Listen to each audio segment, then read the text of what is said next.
You are listening to the podcast That's Life in Sweden, or as we say in Swedish, Sånt, livet i Sverige, with me, your host, Lisa Uusimäki.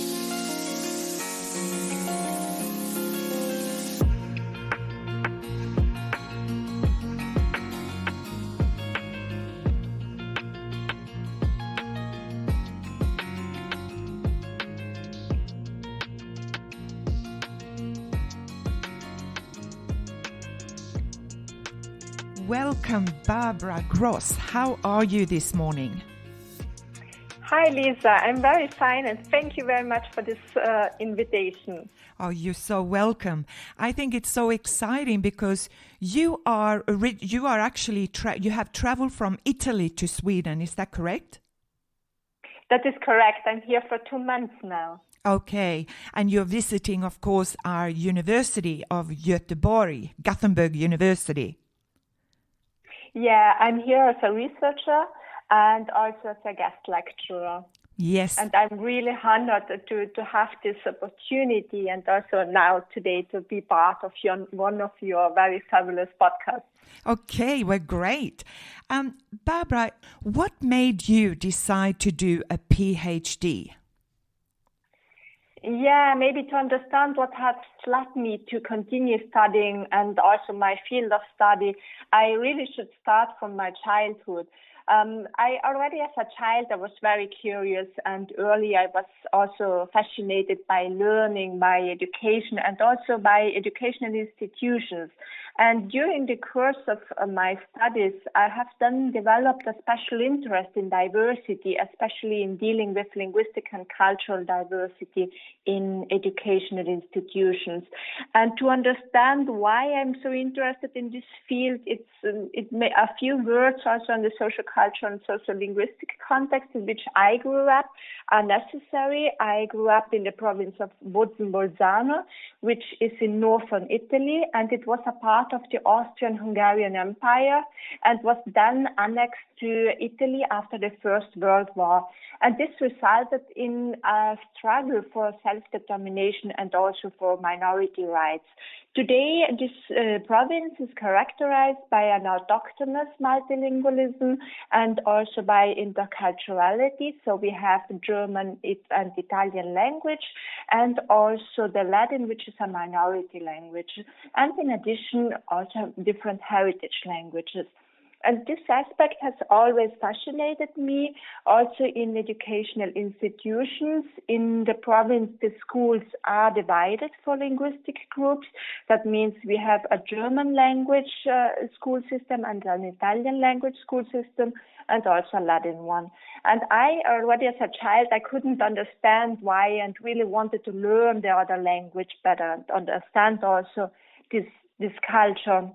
And this background or these experiences and the desire also to stand in for minorities and children from diverse backgrounds has also led me to conclude a master's in education.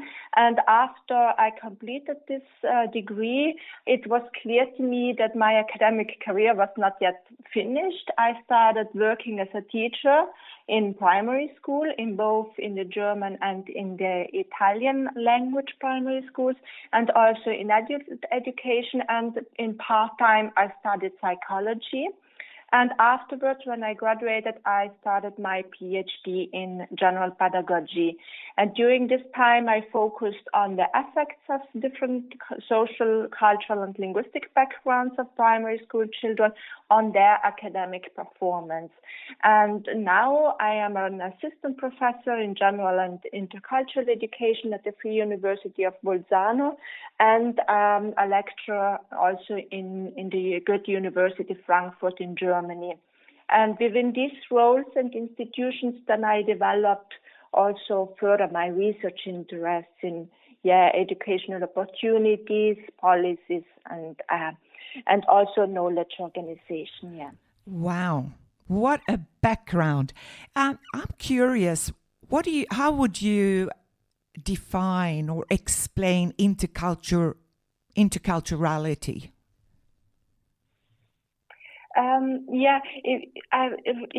That may be also, or there may be differences in different contexts how this concept is used.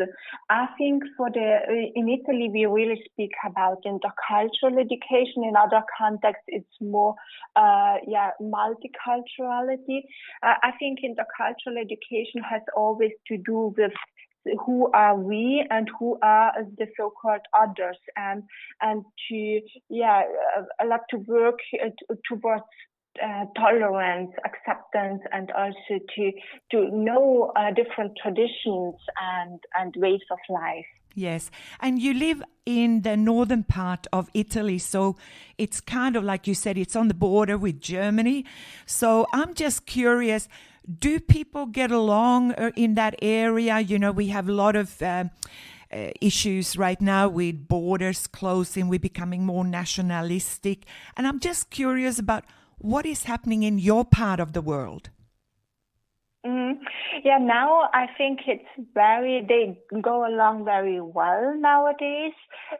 So there is also exchange, and people really appreciate this diversity. However, the struggle is still there because we have this separated school system. So it's very difficult for children to interact with the other language group, and also so to know the other culture better. Yep. So can you share a little bit about your interest in Sweden, and especially, I know you are curious about the Swedish schooling system. Can you just explain a little bit why? I must say that Sweden as a country has interested me for years, mainly because of the people, the lifestyle, also the nature, and the welfare system, and of course the educational system. It is one of the countries in Europe where the government spends most on education, and I think that shows also the value it gives to education. In addition, education is free for all citizens, and this is a very important initiative to support also educational or equal educational opportunities. In addition, I learned that when it comes to the income gap between university graduates and non-academics, it's not as large as elsewhere. And this leads, in my view, also citizens to learn and study because they are intrinsically motivated and not just to earn more or achieve a higher status. Right. So you think the Swedish education system is very much about equality then, when we look at the overall society, that we're not so fixated on status? Yeah, I think so. Of course, it's very generalized view on it, but of course, having this welfare system which supports equality and also equality for all. I mean, also regarding gender, I see differences between Sweden and Italy. So, what are the differences? I mean, they have the parental leave, which is really, really well established. I think I read about 480 days, and this parental leave is used for both, for men and women, so for fathers and mothers. And this is, for example, not used in Italy. Right. And that, of course, has got to do with the culture, has got to do with traditions. Do you see it changing in Italy? There is a change, so the government is aware of this problematic. So also nowadays, a few days ago, they announced, also now because of the COVID, that there will be additional funding for education. So also to establish early childhood education and care, and also to give more money to women researchers. Right. Yeah. Oh, well, that's positive. Tell me a little bit about, I know you got an interest in integration of different cultures and migrants into society. Can you explain why that is of interest to you? Yeah, of course. I think the interest is certainly due to my own experiences from childhood and youth, as well as my interest in social justice and equitable education systems. When it comes to equity for migrants and minorities, languages play a crucial role, I think, and it's very often neglected by educational institutions, because very often the argument is used that it is necessary to promote the language of instruction so that students with a migration background perform better, for example, also in international large-scale studies, without considering the importance of heritage languages. I use this term heritage languages. I know that in Sweden, mother tongue tuition is used. But this also the importance of heritage languages for the individual development, for social integration, but also for educational institutions and societies. In addition, research shows also that there may be a transfer of skills across different languages. Thus, teaching the heritage language may also have a positive effect for the majority language. And our societies are becoming more diverse, and also educational institutions have to embrace this diversity or super diversity, which is not always the case. Yes, yes.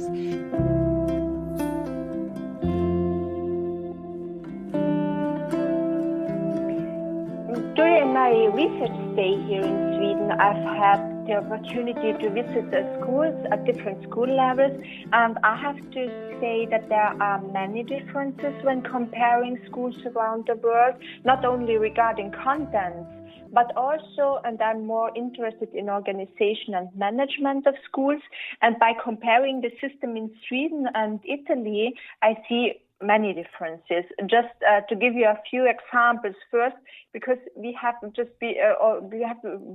also been talking about it here in Sweden. The provision of mother tongue tuition is anchored in the curriculum. That means that every student is given the opportunity also to learn their own language at school as well. And this is not the case in Italy. In Italy, we have guidelines which promote heritage language instruction, but then it really depends on the single teacher, on the school principal, on the region, and eventually on the financial resources, whether or not courses are provided. This is one difference. Then when I was visiting a secondary school, I have learned that all teachers here have their own working space and an office. In Italy, you will find a teacher's room, a big room, a shared space where teachers can work. As these spaces are not very cozy, many teachers prefer planning their lessons from home. And moreover, I have observed that all students in Sweden use, or at least at secondary school, they use a personal computer which is provided by schools for the entire secondary school cycle. And this is also not used in Italy, and I think it really contributes to sustainability and not to waste also paper.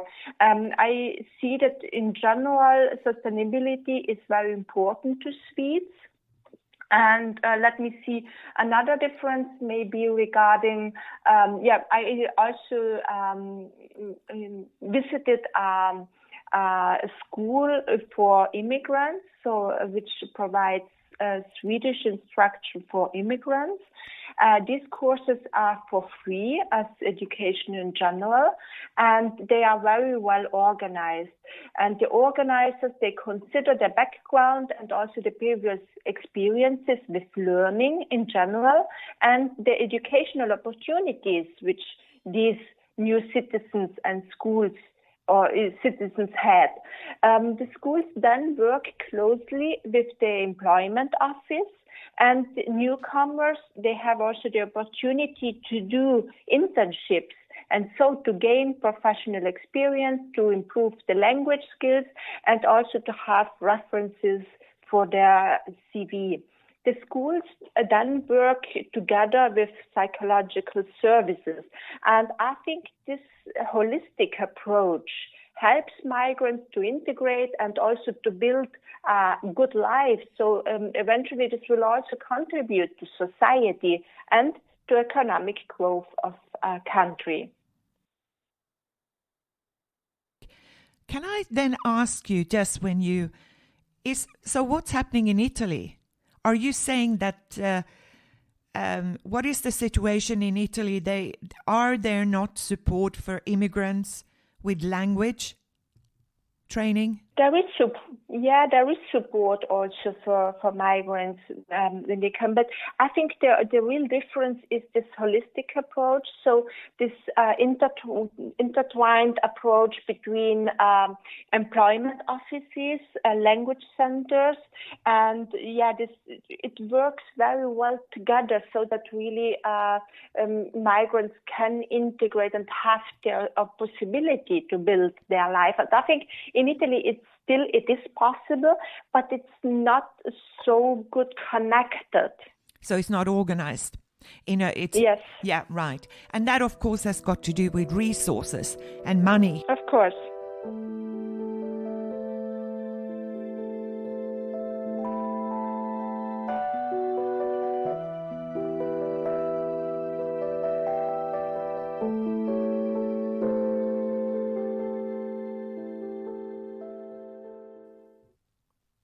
Yeah, universities in Italy have returned to face-to-face teaching in October, so a few days ago. The academic year in Italy begins or starts in October. However, many meetings are held online, and this allows academic staff to work partly also from home. While some perceive this as a benefit, for example, as travel time is avoided, others perceive it as additional burden because especially if it means that family and work represent the same social space, so that they have also the responsibility for children. Nevertheless, when I talk to my colleagues from Italy, regardless of whether they have children or not, I noticed that most of them suffer from the fact that the pandemic has resulted in even less defined working hours than before. So many of them have the feeling that they are always working and that they must always be available. Yes. Also on weekends. Yes, and that is, of course, one of the major causes, digital stress. And that's a really interesting point, because there are, of course, those academics who believe that working from home full time is the way to go. But I'm wondering how, exactly like you said, if you have family and you have family commitments, it is a really challenging time for you to work from home entirely. And not only that, I mean, a lot of academics talk about one of the things that is so positive is when we go back to university and we get to socialize with each other.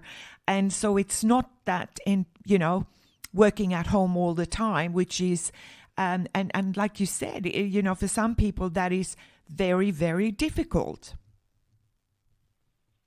Yeah, it is.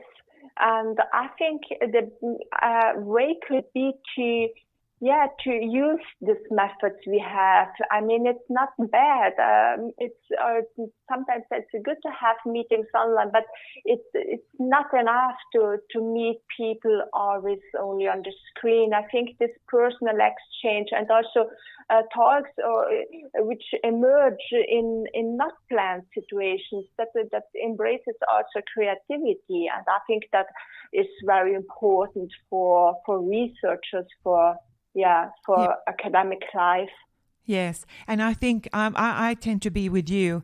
I think initial face-to-face meeting to get to know people is really important, and sure, you can then have meetings to discuss things via Zoom or whether you're using Teams or whatever it is.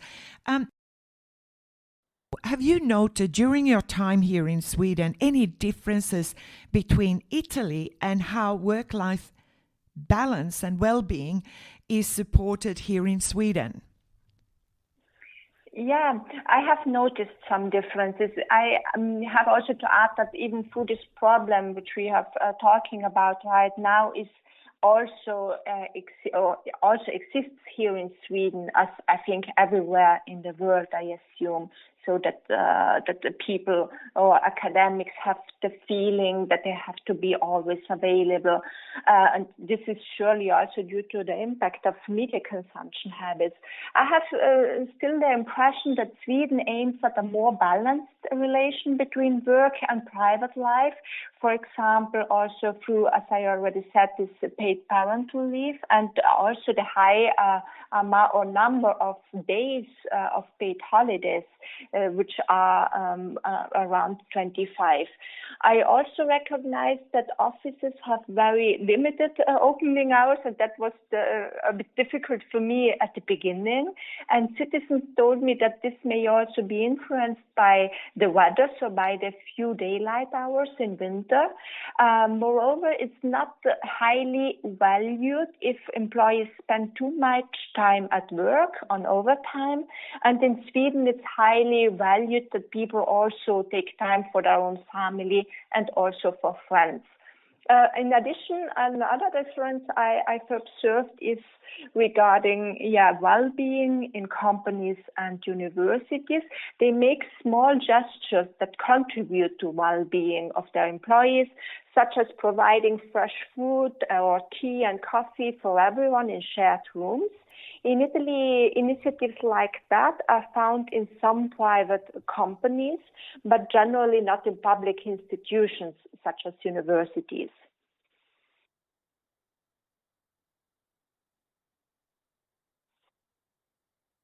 When you think about women, and if you compare women in Italy, in academia, to Sweden, what would you say are some differences and what would be some of the similarities? I may start with the Italian case. So one problem in Italy is still that mostly women are responsible for childcare and education, and many private employers, but also public institutions, do not really promote that also fathers take parental leave. In addition, there are not enough daycare centers, especially in the south of the country, so that women often do not have the possibility to resume their profession. In academia, women are still underrepresented, but as I said before, the government nowadays is also aware of this problematic and is working against it. They really increase research funding for women and also giving more funding to institutions that are characterized by gender equality. In Sweden, on the other hand, I recently read a paper on international rankings on gender equality, from which also results that the Swedish society is one of the world's leaders when it comes to gender equality. And also this welfare, which includes parental leave, which includes also encourages also fathers to take care of their children. So I see, when I also walk across the streets here, I see that there are many young parents because they know that they can combine both family and career, and they don't have to decide for one over the other. And in Italy, very often it's the case that you have first to establish your career, and then you can think about a family. Right. That's an interesting observation that you make, because at the same time, while we do have equality, perhaps in a larger extent to what is happening in Italy, we still have more male professors in higher education. You mean here in Sweden? Absolutely. Yeah. I think it's Sweden is going the right way. There is still a lot to do generally, not only in Sweden but around the world. And I think we in higher education, also we as women, we can do a lot. So education or in institutions, universities, but also private companies can do a lot to improve this this situation and opportunities for women. Right. So what are some of the ways to improve the situation? What would you suggest when you go back to Italy? This is what we need to do. I think we have to encourage young women and emerging female researchers to enter and then also to stay in academia, because I see that there are women who are concluding their PhD, but then afterwards there are still more, as you also said, more males who are there as professors. So we have to increase the number of female professors in universities. Every university should also have a center for equal opportunities where concerns can be discussed, so that it really becomes clear that discrimination is not tolerated and that the institution is promoting also equitable opportunities and well-being for all. I think in addition, universities should all have also gender quotas in the committees, for example, for career evaluations, but also when it comes to elections for certain positions, for example, for director and directors. And then not to forget also to have special funding for young researchers and also awards for women in science, so that they really are more motivated or even more motivated to outperform. And for maybe also our special role as women, we should act, I think, as role models. In our research teams and also teaching teams, we can empower women and support them also through small gestures. I'm thinking about, accepting and respecting their also family duties, their working hour limits, and so on. Another way I think is a good way to deal with is providing mentorships.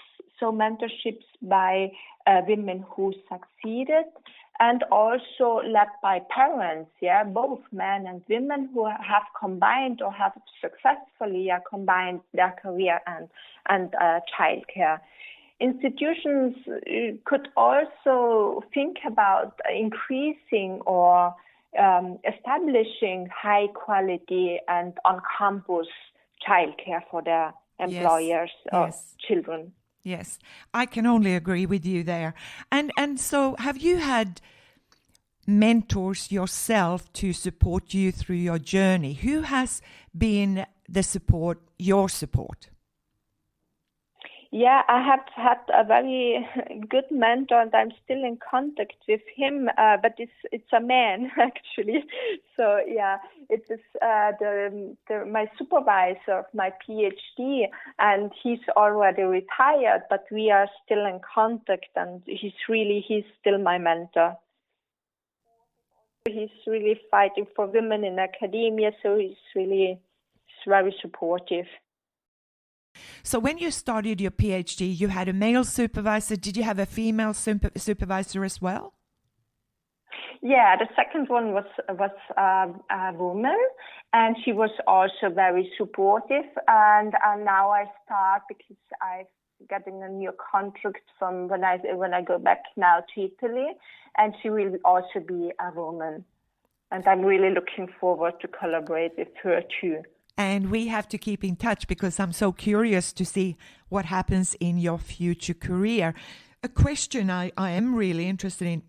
You mentioned that you work both in Italy and in Germany, like in the universities. How do you manage that? Yeah, I mean, my position is really there in Bolzano, where I do all my work, but then I have this lectureship in Germany, and it's a lot of work, but I'm really, I want to keep both, because I'm learning so much from different institutions. Actually, it's difficult to combine both, but it's doable. Yes, I'm just thinking about when we talk about work-life and balance and well-being, it's, I mean, it's quite a distance between where you work in Italy and Frankfurt. Yeah, that's right. But now that's the good point of using also Zoom and Teams and so on, because I have the possibility to conduct or to do my lectures, to give lectures online. So for now, it's all online teaching there in Frankfurt, and otherwise they give me also for the next semester maybe that I can go there only on a few weekends and provide this course, so the seminar, for more hours on different weekends. Well, that's being flexible, and you don't mind doing that? No, I don't. So I love it. I love traveling, and it's also good to see other institutions, and yeah.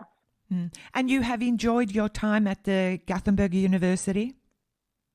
Yes, I did. I'm looking forward to coming back to Sweden, or I hope to come back soon, because I think it's a great university with people who are working very hard and who are very successful.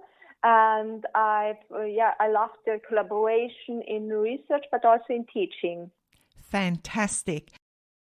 Is there something you want to take up that I haven't asked, a question or a thought that you would like to take up? No, actually, I just would like to thank you again. Thank you for inviting me, and thank you for this possibility. Have a great day. You too, Lisa. Thank you. And you have been listening to the podcast Sånt livet i Sverige, or in English, That's Life here in Sweden, with me, Lisa Åsimäki. Till next time, take care of yourself and each other. Bye for now.